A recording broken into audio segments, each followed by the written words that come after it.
और उसके बाद आता है दास भाव।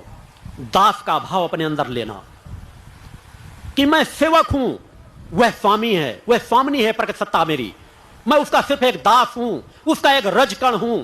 अपने अंदर दास भाव पैदा करना, अपने अंदर सेवक का भाव पैदा करना, यह भक्त के ही अंग है कि मैं भक्त हूं, इससे कार्य नहीं चलेगा।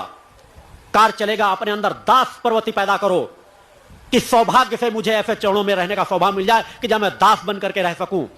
माता के जहां भी आश्रम हो या कहीं से मैं जहां से भी जुड़ा हुआ हूं, वहां अगर मुझे कोई सेवा कार्य करने के मिले, एक दास का भाव जो रहता है, सेवक का जो भाव रहता है, वह अपने अंदर यदि पैदा करने लग जाओगे तो आपकी सतोगुणी प्रवृत्ति जागृत होती चली जाएगी, चैतन्य होती चली जाएगी, आप साधक बनते चले जाओगे।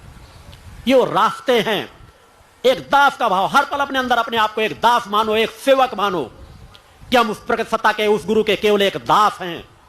दासत्व भाव अपने अंदर, जहां अपना कुछ नहीं रहता, हमें प्रकट सत्ता जहां जिस हाल में जैसा रखे, हम प्रकट सत्ता के दास हैं, हम उसके गुलाम हैं। वह प्रकट सत्ता हमें जहां जिस हाल में रखे, हमको उस हाल में प्रसन्न रहकर बस उसकी सेवा कार्यों में रत रहना है। यह हमारे लिए सौभाग्य होगा कि प्रकट सत्ता हमें दास के रूप में हमें स्वीकार कर ले।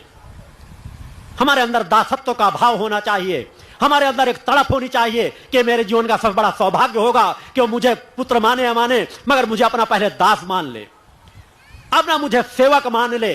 अपने अंदर सेवक की प्रवृत्ति पैदा करो, अपने अंदर दासत्व की प्रवृत्ति पैदा करो। मगर आज उसी प्रवृत्ति से तो समाज विमुख होता चला जा रहा है।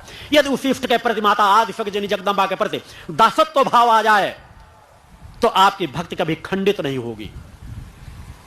क्योंकि जिस समय अपने आप को आपने दास मान लिया तो नित्य उतार चढ़ाव कभी क्यों आएगा।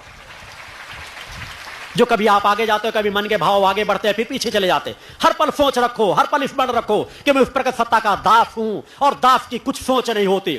प्रकृति जैसा चला रही है, मुझे वैसा चलते चले जाना है, सिर्फ अपने कर्म पर याद रखना है। मैं एक दास हूं, एक सेवक हूं। जो मुझे मौका मिल रहा है, जो मुझे सेवा करने का सौभाग्य मिल रहा है, मैं उसको अपनी पूरी क्षमता झोंक देने की जरूरत है, जिस तरह एक दास का कर्म होता है।